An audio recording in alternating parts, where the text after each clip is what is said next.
अर्जुन जी भगवान को छोड़ने के लिए द्वारिकापुरी गए और उसी समय इधर उत्तरा मैया के गर्भ से राजा परीक्षित जी का जन्म हुआ।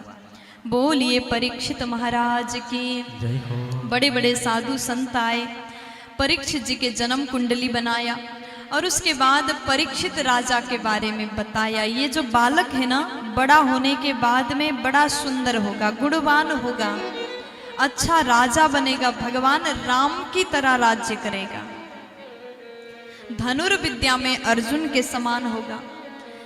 परीक्षित जी का नामकरण संस्कार हुआ। इनका नाम रखा गया विष्णुरात।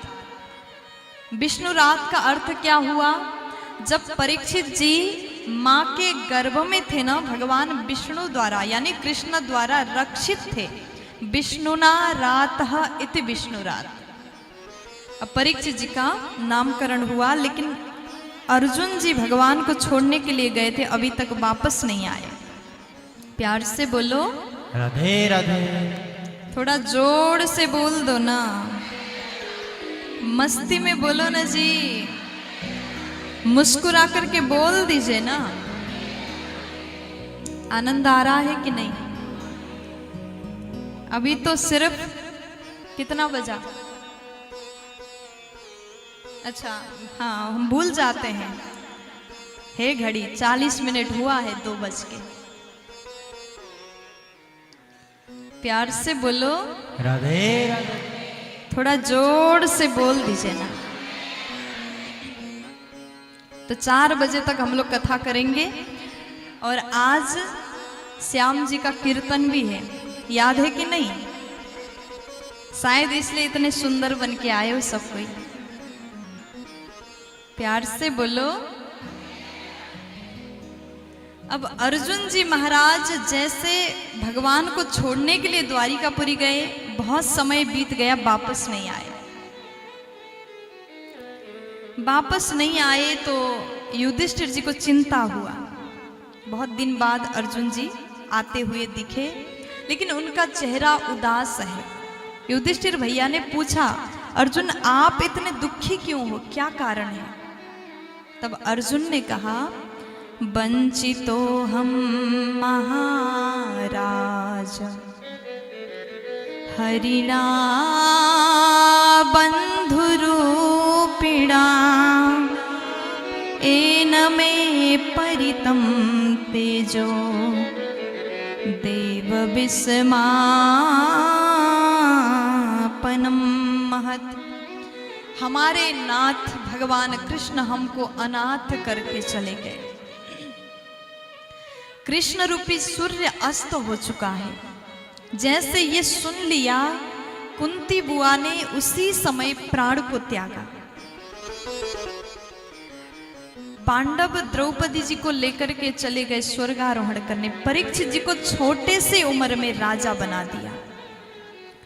अब राजा परीक्षित जी बचपन से ही महाराज बन गए, छोटे उम्र में। इतना भारी सत्ता उनके ऊपर भार आ गया, तो राज्य भार को संभाल रहे हैं। राजा परीक्षित जी ने बड़ा सुंदर राज्य किया है, ध्यान से सुनिएगा। राजा परीक्षित अपने राज्य में विचरण करते हैं, कोई दुखी तो नहीं है, सब ठीक हैं, कैसे हैं। अपने राज्य में जब घूमते हैं ना महाराज परीक्षित, सबको सुखी देखा। अपने पूर्वजों की प्रशंसा को सुनकर के राजा अत्यंत प्रसन्न हो गए। लेकिन एक जगह गौ माता रो रही है, धर्मरूपी वृषभ यानी बेल का चरण कटा हुआ था। दोनों बड़े दुखी हैं। राजा ने देखा और पूछा गौ माता से, आप क्यों निराश, क्यों रो रही हो? धर्मरूपी वृषभ से पूछा, आपका यह हालत किसने कर दिया?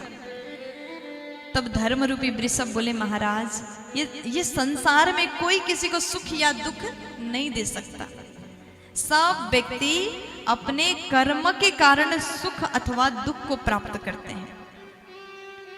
इस प्रकार जैसे बताया, तब उसके बाद में राजा परीक्षित जी ने विचार किया, ऐसी बात करने वाला कोई साधारण बैल तो नहीं हो सकता, ये तो धर्म है। जैसे समझ गए, वहीं पर एक काला पुरुष आया। महाराज ने पूछा, तुम कौन हो? तो काला व्यक्ति बोला मैं कली हूं। भगवान के जाते ही कली का आगमन तुरंत हो गया।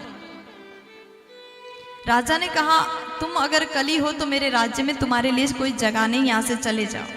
कली बोला महाराज आपके राज्य से निकल जाऊंगा तो मैं रहूंगा कहाँ, कम से कम कुछ जगह तो दे दो। तब महाराज परीक्षित जी ने कली को रहने के लिए स्थान दिया। क्यों दिया? क्योंकि कली में एक गुण है, यद फलम नास्ति तपसा न योगेन समाधिना। जो फल सत्य द्वापर त्रेता युग में भजन करने के बाद, तपस्या करने के बाद भी प्राप्त नहीं होता था, वो फल कलियुग में केवल नाम जप करने से प्राप्त हो जाता है। कलौ केशव कीर्तना, भगवान का भजन कीर्तन करने से वो फल मिलता है। यही अच्छाई को देख करके राजा ने जगा दिया 4 स्थान। द्युतम पानम स्त्रिय सोना, जहां पर जुआ खेलते हैं वहां कली रहता है। जुआ समझ रहे हो? जहां पर जुआ खेलते वहां कली रहता है, जहां पर मदिरा पान करते वहां कली रहता है, जहां पर परस्त्री गमन होता है वहां कली रहता है, और जहां पर हत्या हिंसा किया जाता वहां कली रहता है। 4 स्थान में कली का वास है। और कली युग में भी कली से बचना है तो ये 4 काम से दूरियां बना लो। प्यार से बोलो। कली बोला एक तो अच्छा जगह दे दो महाराज। तब महाराज ने कहा एक काम करो तुम सोना में रह लो। अब सोने में कली का वास, राजा ने जगा दिया, कली रह गया। सोना में कली रहता है। अब आप लोग विचार कर रहे हैं हम लोग तो भर भर के सोना पहन के आए हैं।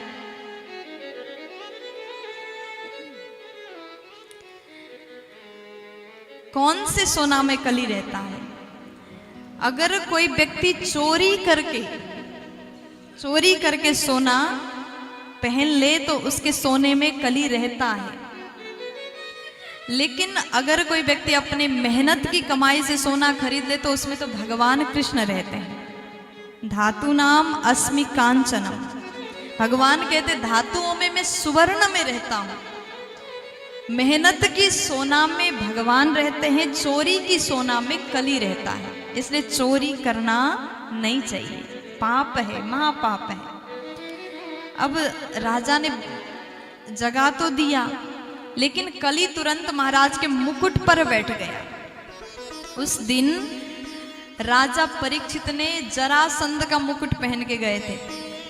राजा परीक्षित जी अपने पूर्वजों के मुकुट देख रहे थे, एक मुकुट बड़ा अच्छा लगा, सोने का मुकुट धारण करके गए। वो जरासंध का मुकुट था, उसने युद्ध में दूसरों को परास्त करके लाया था। अब जैसे कली बैठ गया मुकुट में, राजा परीक्षित जी का बुद्धि भी उल्टा चलने लगा।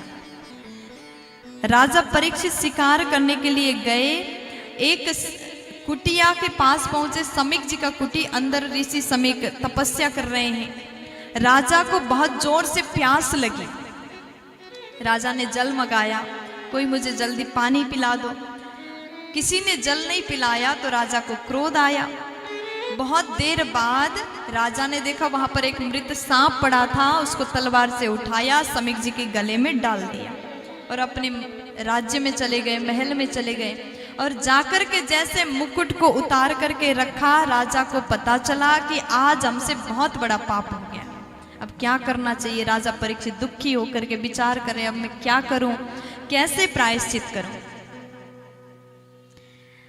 उधर समीक जी के पुत्र श्रृंगी ऋषि आए, पिता के गले में मृत सांप देख करके रोने लगे, दुखी हो गए। और उनको पता चला कि किसने ये किया। तुरंत श्राप दिया, मेरे पिता के गले में मृत सांप डालने वाला राजा 7 दिन में तक्षक द्वारा मौत हो जाए। श्राप दे दिया। देखो ब्राह्मण का श्राप कभी टल नहीं सकता, उसको भोगना ही पड़ेगा। अब राजा उधर तड़प रहे हैं, मैं क्या करूं, कैसे प्रायश्चित करूं। ये बात जैसे समीक जी को पता चला, पुत्र श्रृंगी जी ने श्राप दिया। अपने एक शिष्य गौरमुख को बुलाया और कहा कि बेटा आप जाकर के राजा परीक्षित को सूचित कर दो कि 7 दिन में उनकी मौत होगी और जीवन में अपने जीवन को सुधारने के लिए कुछ अच्छा काम करें। प्यार से बोलो, दोनों हाथ उठा के बोल दो ना, मुस्कुरा करके बोलो ना जी, फुल एनर्जी में बोल दो ना। अब जैसे गौरमुख जाकर के राजा से कहा, महाराज 7 दिन बाद आप मरने वाले हैं। अब देखो कितना बड़ा समाचार है, 7 दिन बाद मरने वाले हैं। राजा को थोड़ा सा भी कष्ट नहीं हुआ। कितना अंतर है ना। अगर हम लोग ये खबर सुन ले, 2 साल बाद मौत होगी, ये भी अगर सुन ले तो 2 साल तक बिना मौत के ही हम मर जाएंगे। इतना टेंशन लेंगे, बहुत चिंताएं होगी। देखो आप लोगों में से किसी को ये पता चल जाए कि जल्दी मौत आएगी तो आप क्या करोगे? क्या करोगे?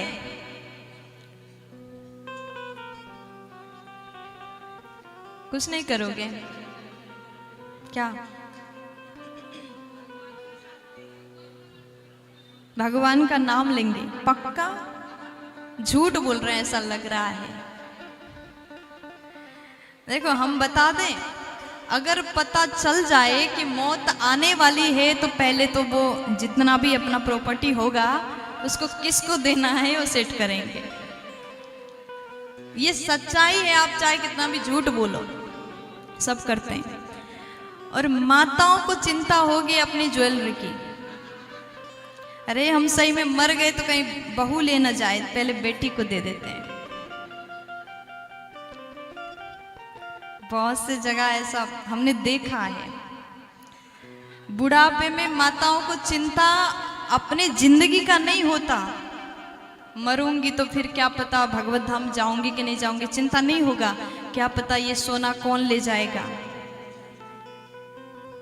पहले उसको व्यवस्थित करना है, फिर मौत आए तो फिर कोई दिक्कत नहीं। माताएं कहती है अब घर में सबका शादी हो गया, छोटा वाला बेटा का और शादी हो जाए, उसका बच्चा को देख सकूं, फिर मौत भी आ जाए तो फिर कोई बात नहीं। ऐसे चिंता बहुत से लोगों के पास है। लेकिन हम निवेदन करेंगे, अपने जीवन को यदि सही करना चाहते हैं तो संपत्ति की चिंता, धन की चिंता छोड़ दीजिए, भगवत चिंतन करिए, उसी में भलाई है। प्यार से बोलो। राजा परीक्षित जी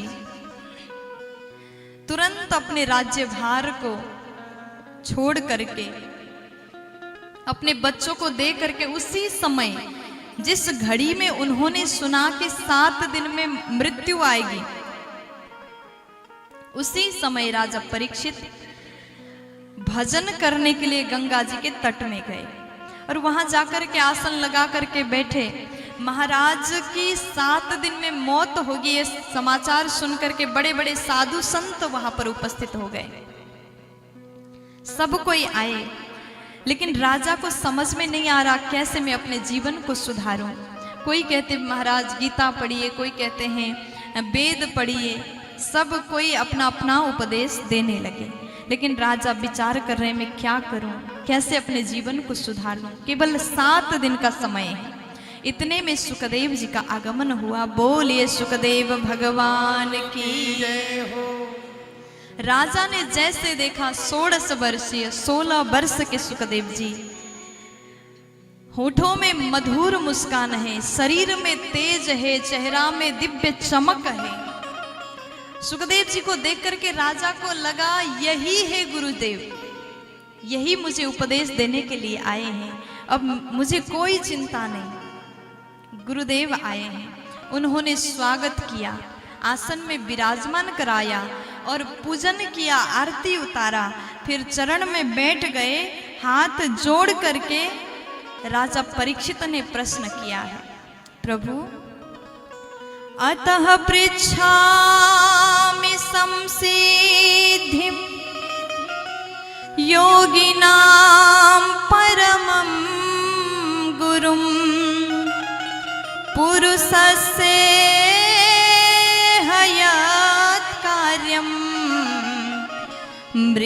म्रियमाणस्य सर्वथा। आज राजा परीक्षित ने हाथ जोड़ करके पूछा, प्रभु म्रियमाणस्य सर्वथा, जिसका मृत्यु निकट हो उसे क्या करना चाहिए? अब ये सवाल को जरा विचार करके सुनिए। राजा ने ये नहीं कहा कि 7 दिन में मैं मरने वाला हूं, मैं अपने मौत को कैसे सही कर लूं, इसलिए कुछ उपाय बताओ। नहीं, राजा ने कहा जिस व्यक्ति की मृत्यु पास हो उसको क्या करना चाहिए। देखो, प्रश्न में ही परमार्थ है। हम लोग संतों के शरण में जाते हैं तो वही सवाल करते हैं जहां हमारा अपना स्वार्थ, निज स्वार्थ में सवाल करते हैं। लेकिन यहाँ राजा परीक्षित का स्वार्थ नहीं दिख रहा है, परमार्थ दिख रहा है। सबके हित के लिए मरते हुए भी दूसरों के लिए सोचना, दूसरों के लिए चिंता करना, ये भगवान की बहुत बड़ी कृपा से ही संभव हो सकता है। राजा परीक्षित के प्रश्न को सुन करके सुखदेव जी गदगद हो गए।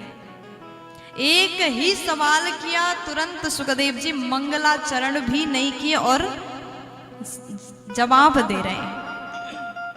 पहले ही कहा, राजन बरियाने सते प्रश्ना कृतो लोकहितं नृपा आत्मविसम्मताः पुंसां श्रोतव्यादिषु यः परः। राजा ने जैसे पूछा, सुखदेव जी बोले, महाराज बरियान ए सते प्रश्न, आपका सवाल बरियान है, यानी श्रेष्ठ है, उचित प्रश्न है। आपके सवाल को सुन करके मेरा दिल खुश हो गया, इसलिए महाराज आप जवाब सुनिए। ये कलियुग है, आजकल के व्यक्ति स्वार्थी हैं, लेकिन आपके प्रश्न में स्वार्थ भाव नहीं है। आजकल के मनुष्य क्या कर रहे हैं? निंद्रया रीयते नक्तम व्यवायेन च वावया दिवाचार्थे हया राजन कुटुंब भरणे नवा। आजकल मनुष्य, कलियुगी प्राणी विशेष करके क्या कर रहे हैं? रात बीत गया सोने में। थोड़ा पहले का समय था, जल्दी लोग सो जाते थे, 10 बजे सो गए और सुबह 5-4 बजे जग जाते थे। लेकिन आजकल 2 घंटा तो मोबाइल चलाना पड़ता है, नहीं चलाओ तो कहाँ नींद आएगी। समस्या बन गया। रात बीत गया सोने में, दिन बीत गया खाने में। और राजस्थान में तो इतना खवाते हैं लोग, इतना खिलाते हैं, इतना खिलाते हैं, एक रोटी और खा लो, एक रोटी और खा लो। अब कहीं जाके बैठो तो आगे नहीं रखेंगे, मुंह पे ही डाल देंगे सीधा। फिर तो मजबूरी खाना ही पड़ेगा। प्यार से बोलो, रात बिताई सोय के दिवस गवायो खायो, हीरा जन्म अनमोल था, पर कौड़ी बदल्यो जाए। ये मानव तन हीरा समान है, हीरा जन्म अनमोल था, पर हम इस शरीर के मोल को नहीं समझ रहे हैं और ऐसे ही यूं ही बर्बाद कर रहे हैं। सो लिया, खा लिया, पी लिया, घूम लिया और क्या कर लिया। हमने अपने जीवन में केवल अपने सुख के लिए, अपने हित के लिए सोचा, लेकिन जो असली हित है उसको हम भूल रहे हैं। सुखदेव जी बोले, महाराज बस यही बात को समझ जाओ, लोग कहेंगे टाइम कहाँ है। दुनिया बड़ा विचित्र है। लोग कहते हैं कि हमारे पास टाइम नहीं है, फिर भी सब कोई टाइम पास ही कर रहे हैं। समय किसी के पास नहीं है, लेकिन टाइम पास सब कर रहे हैं। आजकल यही कहेंगे कि लोग समय नहीं है, कैसे भजन करें, क्या करें।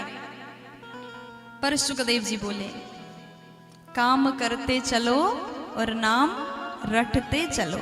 आप घर में कोई भी काम करिए, साथ में नाम जाप करते चलिए।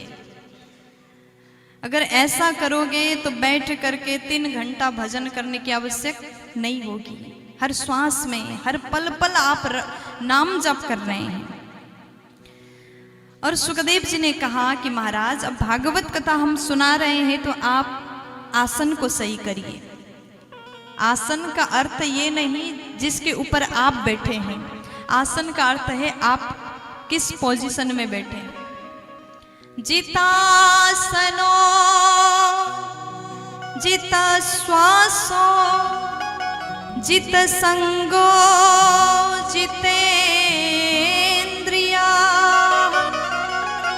स्थूले भगवतो रूपे मनः संधारयेधिया।